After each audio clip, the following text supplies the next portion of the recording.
I've got two hellos. Hello yourselves. Hi, this is Heather, and welcome to the Red Room. I'm so excited teaching the elements, the practical elements of listening, which is the best way that we know to pay full attention in conversations and interaction to our loved one, and as I said in the very first one, that paying attention is the ultimate love language, giving all you've got, which is in the present moment, your attention, full attention. So tonight we're going to talk about these last two elements, the sixth and seventh elements of listening, which are body language and summarizing. Anytime you have a question, pop in and ask me, because I love answering questions. And it also gives me some dimension to teaching whatever topic we're talking about that night. Anyway, remember I said earlier that communication, as we know, is only 7% words, and it's 38% tone of voice and 55% facial expression and visual cues. So this part of listening, which is body language, says all the rest other than just 7% of what we want to communicate. We know that, and yet some of us aren't very expressive, or we're kind of quiet, or not very passionate. So our partners are looking very closely for all the little tips they can get. My first husband was blind, and I remember that I was always very careful to watch his face to get his expressions. He said a lot, but because he couldn't see, how he was expressing himself wasn't as dynamic as some of us who see. And so I was very conscious of how hard I worked paying attention not only to his words and tone of voices, but to the subtleties of his expression. So body language, what we want to do when we're communicating, and it's important to communicate, which why would we be communicating if it weren't important? Unless you're doing one of those things that I don't have much use for, which is hanging out, which usually doesn't go anywhere. I'd rather have some specific focus or thing to share that's caring and interesting and creative. At any rate, body language, what we want to do is make sure that we convey reassurance and honesty. And you know how many different types of defense mechanisms we have. Defending means I don't quite completely trust you, or I don't feel completely safe in this situation, and I'm not sure that I can be honest with you, and maybe I have to put on a mask to show you what I think you want to see. All of those are ways of being inauthentic. Those ways that we have that say, I'm not sure that I'm going to let you that close, or I'm going to be fully honest with you because I don't know whether or not I want that. So I got another hello. Hi. Thanks for checking in. I have no idea who you are because on this software I can't tell, which is kind of a cool anonymous thing. Anyway, body language. Expert communicators assume that there may be value in everything that is said or communicated. Now, sometimes people are kind of at cross purposes, and that in itself is useful. In addition to mentally structuring what they hear, they sense the nonverbal messages and are sensitive to body language. And we all know the classic ones, just like, oh, I don't know, And even if you have your arms crossed and you're kind of looking like, it's a whole nother thing. Or it's like, I don't know, And if you're straight, completely paying attention, and you've got a smile on your face, then a whole lot of stuff isn't appearing and isn't between you, and the communication is direct. Ha! Bill and Cindy are saying hello. Mwah, mwah. Hi, way up there in Aubrey. I love you. So that great listeners notice when words don't match facial expressions or body language. They understand that this is a sign of defensiveness, maybe fear, maybe mistrust, and they work to make the speaker comfortable by being honest, reassuring, accepting, and affirmative. So when we're listening, now all of this is about being a good listener, and we notice that somebody is being defensive in some way, we want to, as much as we can, convey with our posture, our body language, that we are no threat, we are fully attending, and that we're really interested. So be sensitive that your body language is accurate. So if you're listening and you're listening kind of like this, we know that you're not really listening. We know that you're listening with an attitude, right? And if you're listening like this, even though you're looking, sometimes when we cover our mouths, it says that we're not telling the whole truth. So be sensitive that your body language is accurate. Notice what the person's body language tells you. And be open, honest, and accepting so that we get all of those things out of the way that might limit the communication or focus in a way which isn't completely telling what the subject is. Now, think about this one, the learning principles. People retain 10% of what they read. And a lot of us are readers. And only 10% of what I read, that's a little disconcerting because I love reading and I like to think that I'm learning something. So we only retain 10% of what we read. Now, we do retain 20% of what we hear. So if it's being read aloud or if it's being verbally shared, we're going to retain 20% of that. Now, we retain 30% of what we see. So here we go again. The words are 7%, but what we hear and see, if we put that together, we retain 50% of what we hear and see. So this involves tone of voice and facial expression and visual cues, right? What we hear and see, we retain 50%, but that's only 50%. Do you want your husband or your wife to only retain 50% of what you're trying to communicate? And as a listener, are you only getting 50% of what they're wanting to tell you? So let's just up that percentage. We retain 70% of what we say, which segues us right into the last part of studying listening, which is summarizing. So the last piece of expert listening is summarizing. Expert listeners frequently summarize what they're hearing to test how well they're listening.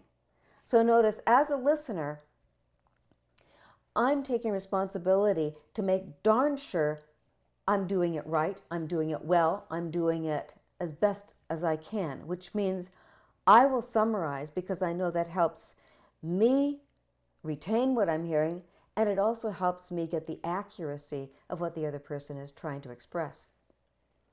They use words like, so what you're telling me is such and so. What I'm understanding is that you think such and so. Is this what you mean when you're talking about that? And the typical one that we've all heard, what I hear you saying is, and sometimes I just like to say, let me check this out. Have I got it right? Just something easy and natural and conveys that you care, conveys that you really want to know what's being said. And that means 100% listening. Now, excellent listeners acknowledge that the message sender is the expert on whether or not she or he has been heard and understood. Which means, I think I understood, I think I heard accurately, and I'm not the one talking. So I want to check it out with you because I know that you're the one who's trying to communicate something. You're the expert on what you're saying. Listeners may remind themselves that ideas may be waiting between the lines. So as a counselor, especially in marriage counseling, I'm always in the beginning kind of like a detective. I'm listening, I'm taking cues, I'm inhaling clues, I'm listening as to what the sentence structure is, what the language is, and what's being said and maybe what's not being said. Somebody is asking, is the audience supposed to be hearing something at this point? You definitely are. Is this silent? Are you not hearing me? Do other people hear me? Give me some feedback. You should be hearing me just fine.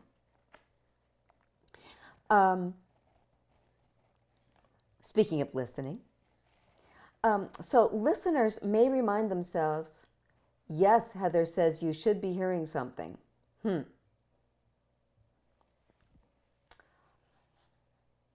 I think that's my husband typing. That's Jack. That's my husband, Jack, upstairs. He's saying, are your speakers on? You should be hearing something. Okay, sweetie, thank you.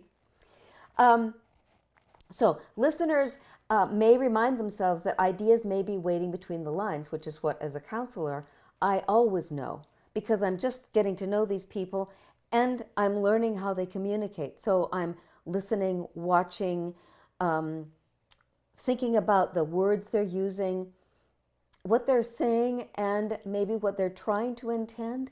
And that's one of the skills that I've learned that I have, which is sometimes handy and sometimes not, to rephrase or mirror what I hear people saying.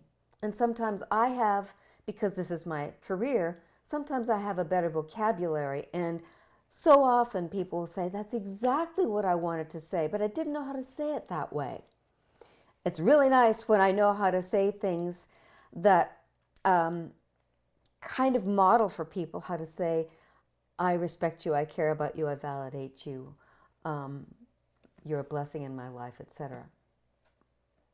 Okay, whoever it was can hear now. Good. I'm sorry you couldn't hear before.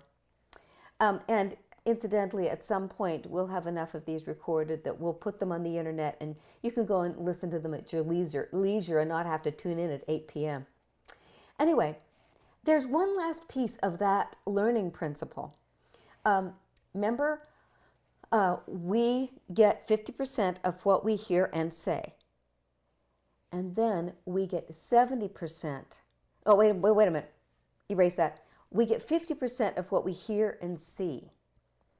So as we're listening, we're hearing the people's words, we're seeing their body language, their expression, and their tone of voice. Now, we retain 70% of what we say.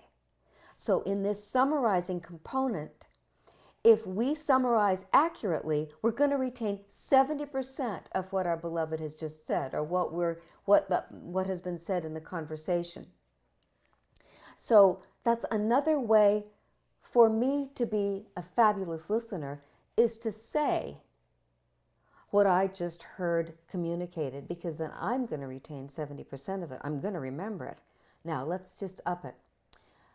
The last learning principle is that we retain 90% of what we do and say. So that means if I'm in the position of a listener, I retain 90% of what I do and what I say. So what do I do as a listener? That may mean I face directly. It may mean I shift my body. It may mean I come over and sit next to you or in front of you and express what I just heard you say. Isn't that interesting? The thought of listening, but listening in terms of doing something. And then we get 90% of what the person we're listening to is trying to convey. Isn't that fascinating? Anyway, anybody got any questions about listening? I'm always interested in questions, and tough questions are kind of cool. Sometimes I can answer it right now. Sometimes I say, I think I need to learn something about that. So active listening is one of the ways we talk about summarizing. That we're not listening and just retaining and figuring out. We're summarizing back and being active in the listening process, which helps us also be a completely attentive listener and to suspend our side of communicating and expressing our point. So if we get engaged with summarizing, we're going to be not only a better listener, but we're going to be an active listener. Now, here's a caveat.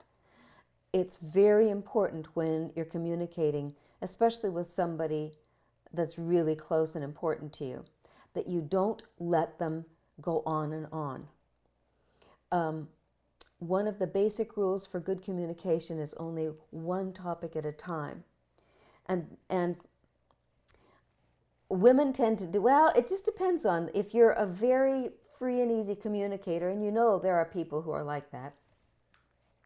And then other people where they really do, when they're trying to come up with a word, you can see it come here and then they swallow because they're not sure they've got the right words, or they don't know quite how to find the words to say what they want to say.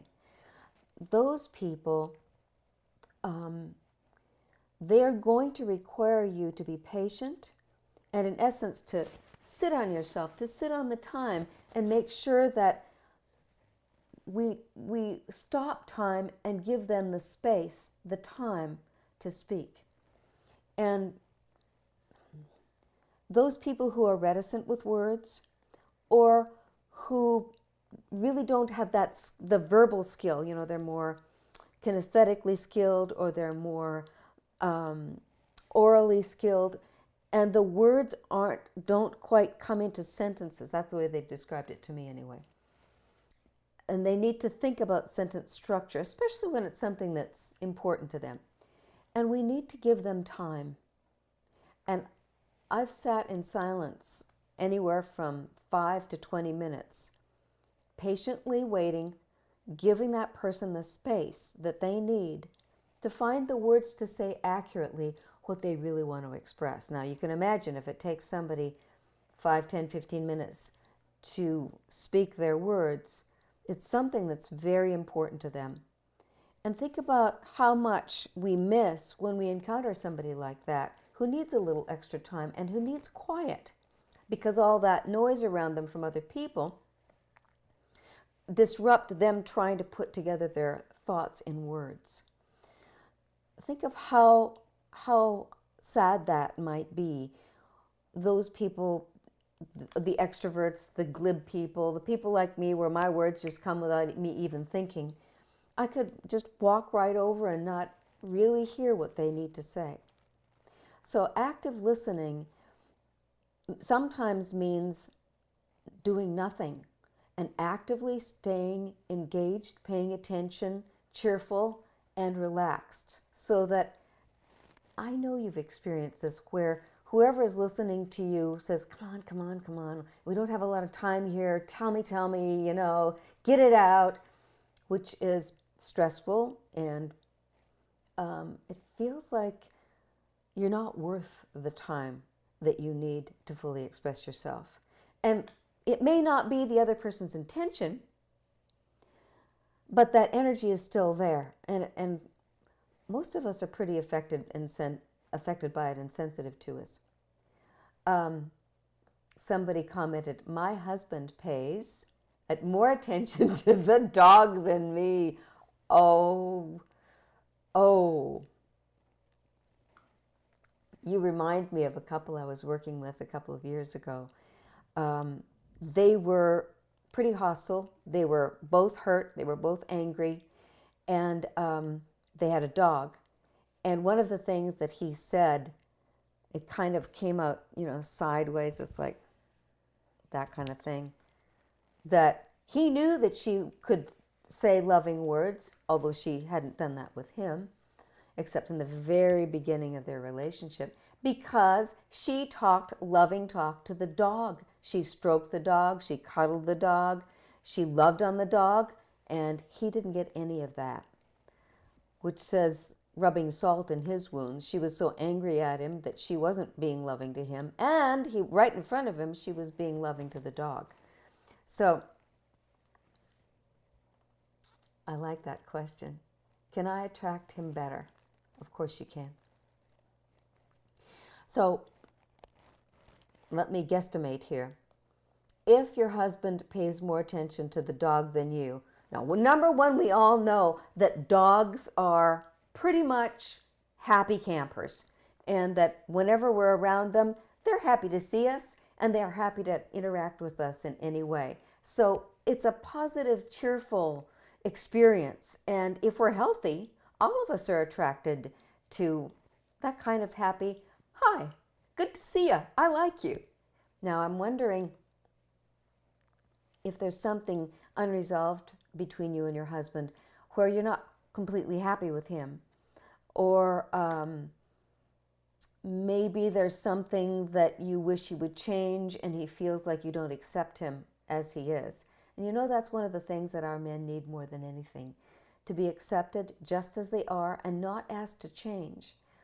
Another thing that our men need more than anything is that we trust them. And it's as simple as this, and this is one of the things men have confirmed for me. They really want us women, their women, to know just down deep, bottom of the line, they're a good guy. And that we trust them to be a good guy. And they may make mistakes, but we know that even though we make mistakes, he's a good guy. And if we've got something kind of under our skin, or something we're sour about, or something we're hurt about, then we're not going to be in touch with that place where we appreciate him, we trust him, and we're positive. So let's see here. He is just avoiding me. Should I ask him why? Would this be too much pressure on him? Well, good questions. I like it. So if he's avoiding you, that could be two angles, couldn't it? It could be that he's defending himself from you because there's something about you that is unpleasant or unresolved or unforgiven, or the two of you aren't connected positively. Or it also could be something inside of him where he's feeling ashamed or vulnerable, or like he's not doing good enough. Now this is pretty simple too, and it's big. And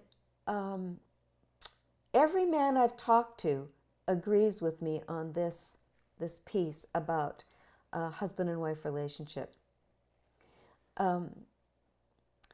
He wants you to trust him and think he's a good guy. And he wants you to accept him as he is and appreciate him. Now,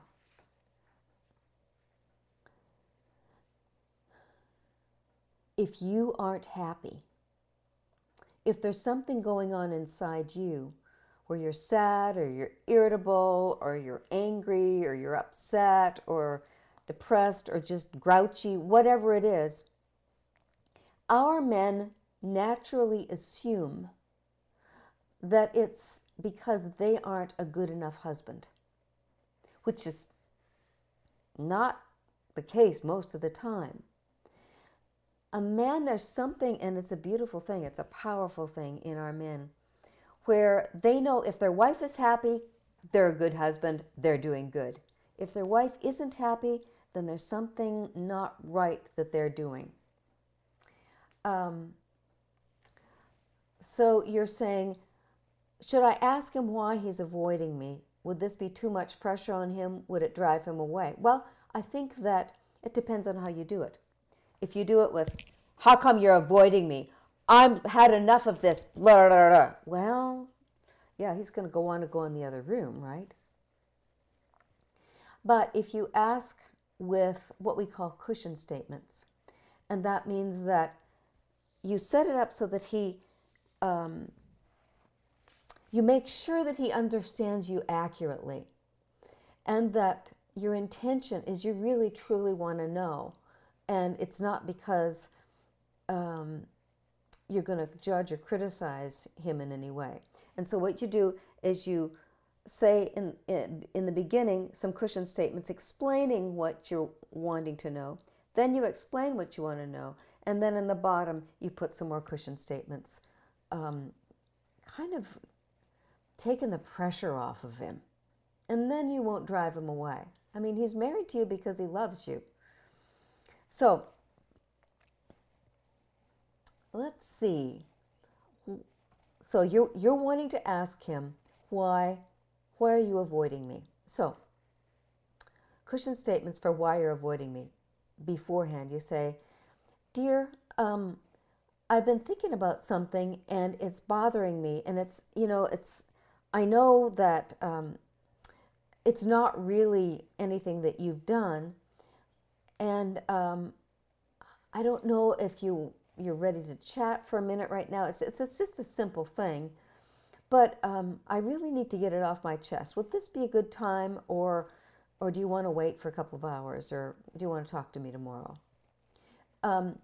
Anyway, what's bothering me is it feels as if you're avoiding me. I don't know if that's true. No, that's the statement. It feels as if you're avoiding me, which is not an accusation. Instead of saying you're avoiding me, it feels to me like you're avoiding me. Okay, and then the cushion statements afterwards are, and I don't want you to avoid me. I want to be safe for you. I'm your wife, and I want to be able to love you. And maybe I'm doing something that hurts your feelings, or that you don't like, or maybe there's something that's going on with you that's stressing you out and you're preoccupied. I don't know what it is, but I feel like you're avoiding me, and it would be really wonderful if you could tell me what's going on. So, does that make sense?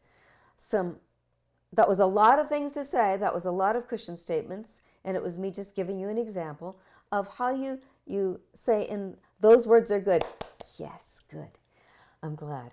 So you set it up, communicate gently and clearly, and then tell him what you're concerned about, and then soften it at the end, assuring him that no matter what he says is going to be fine with you and you're really interested. Thank you for the words.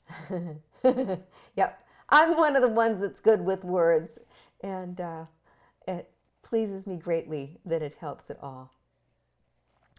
All right.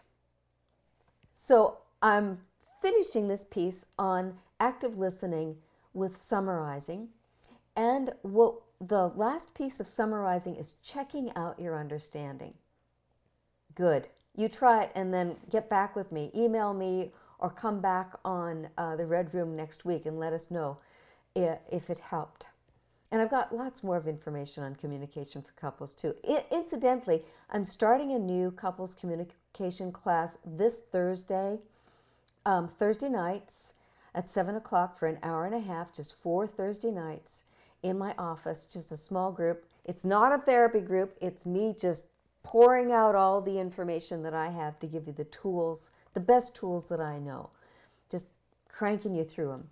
So if you want to come to a couples communication class with a few other couples, I don't take any more than 4 couples, give me a call, email me, and ask for my flyer.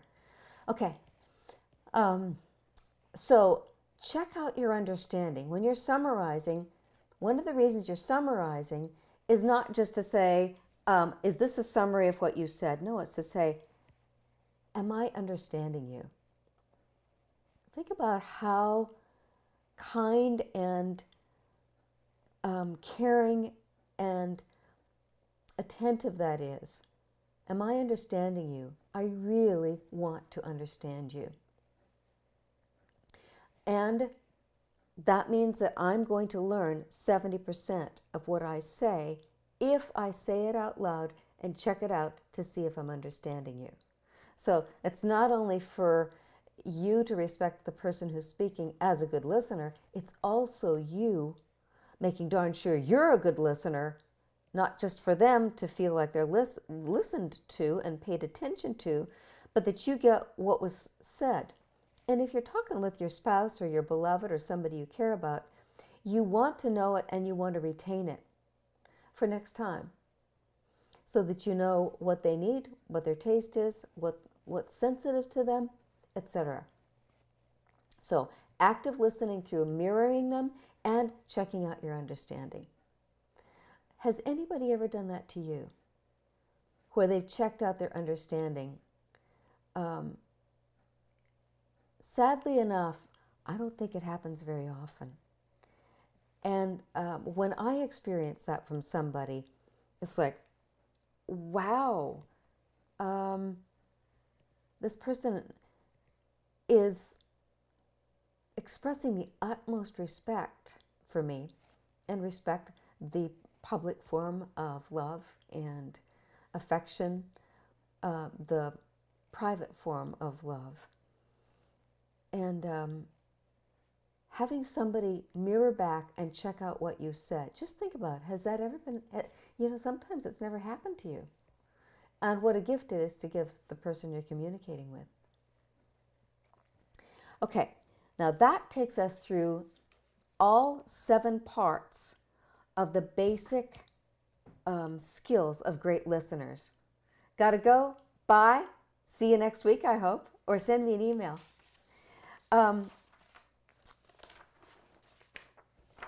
I'm going to go through this checklist again, now that we've talked about this in detail. When you listen, do you frequently think about the point, response, story, or defense that you want to state? So are you thinking about your part? Do you interrupt? Do you interrupt others frequently so that you can have your say? Now, I know that there are some people where if you don't elbow your way in, they just keep on talking. And frankly, I don't really want to be close to those people because they really aren't interested in a friendship or a relationship. They're just interested in hearing themselves speak, right? But do you interrupt others because you feel a pressure? Maybe you feel like you don't have time to talk. Maybe you feel like they've been saying too much. Think about that in terms of what I mentioned earlier. When you're really trying to communicate well, and the other person is saying this, and then this, and then this, and then this, say, just a minute, that was too much for me. I'm not going to hear you and understand you. Just give me one piece at a time. So have one piece at a time, check it out. Once that's accurate, then you can build on it. So, split attention. Do you continue reading, writing, cleaning, or otherwise avoiding eye contact when you're listening? Like the lady typed earlier that she thinks her husband is avoiding her. He may just not be aware that he's not using eye contact to listen. It may be a habit. On the other hand, if he pays more attention to the dog, probably it's happier with the dog than with him. Impatient. Do you frequently feel impatient, antsy, or bored when you're listening? And that's pretty humbling to look at that. If you're listening to somebody you really care about, probably then you're missing something that's important to you.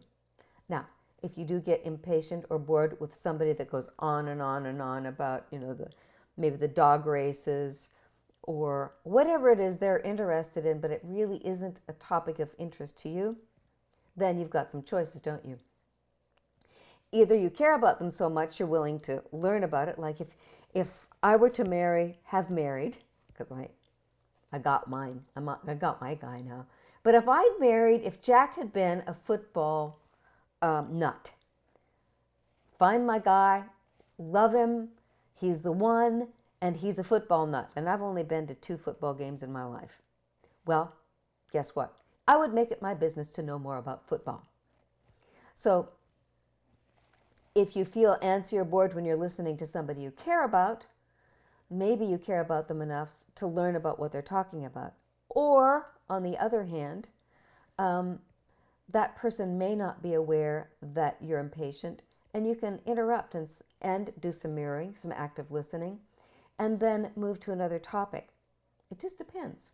But usually if somebody's communicating something that's important, you're probably not going to get bored unless they're beating around the bush. Okay. Do you usually want to rush the person you're listening to? Why do we want to rush the person we're listening to? I know for me, if I'm behaving that way, it's the impulse inside me that says, I've got to get a lot done. I've got to get more done than probably is necessary, unless this communication is really and truly getting in the way of a priority that's a deadline and I have to go. So that's a pretty soul-searching question to ask yourself. Do you usually want to rush the person you're listening to? Especially thinking about those people I referred to about 15 minutes ago, the ones where it takes them some time to find their words. So just look at yourself about that one.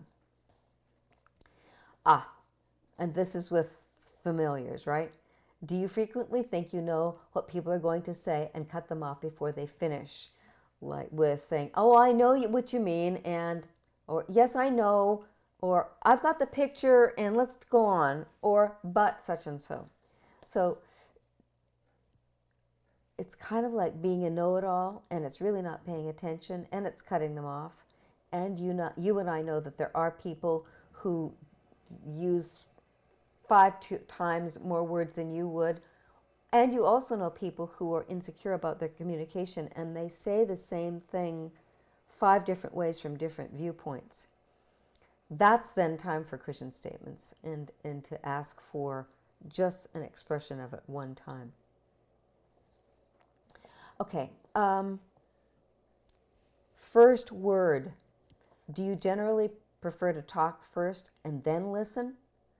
Or can you suspend what you're thinking and relax with it and listen first? Or do you prefer to listen first and then talk, which means maybe the other person is wanting you to speak? Be aware of that being easy in the saddle, that balance. Do you feel like listening is a waste of your time? Ooh. Do you feel like listening is a waste of your time? Then that says to us that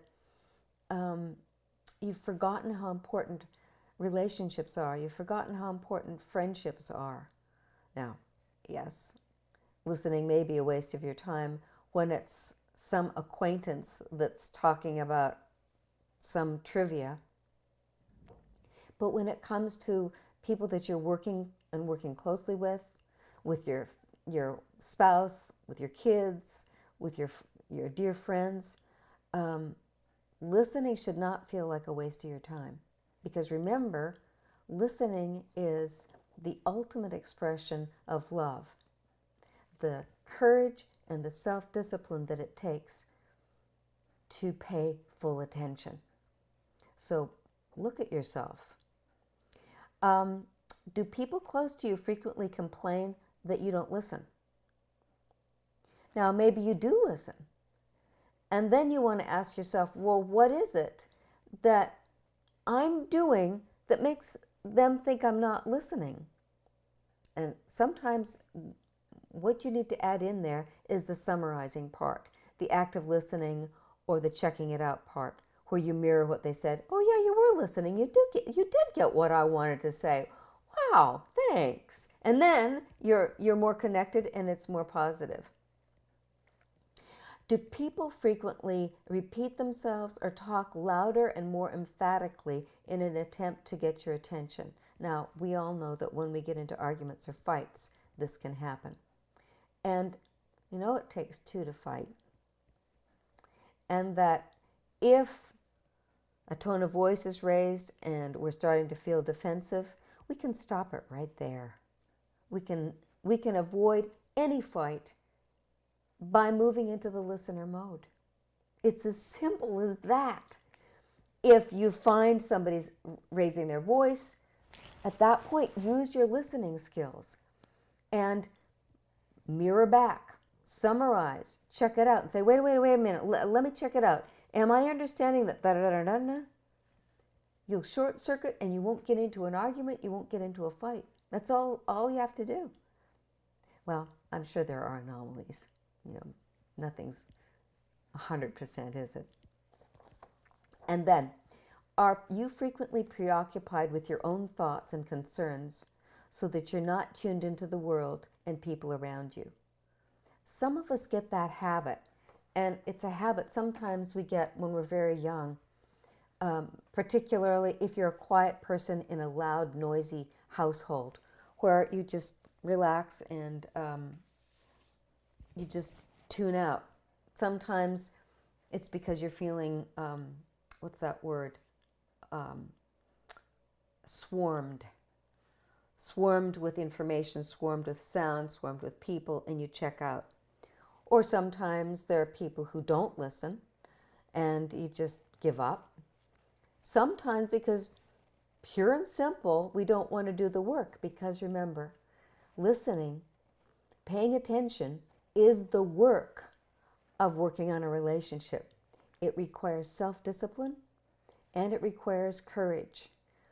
Remember this last little piece that I was sharing with you?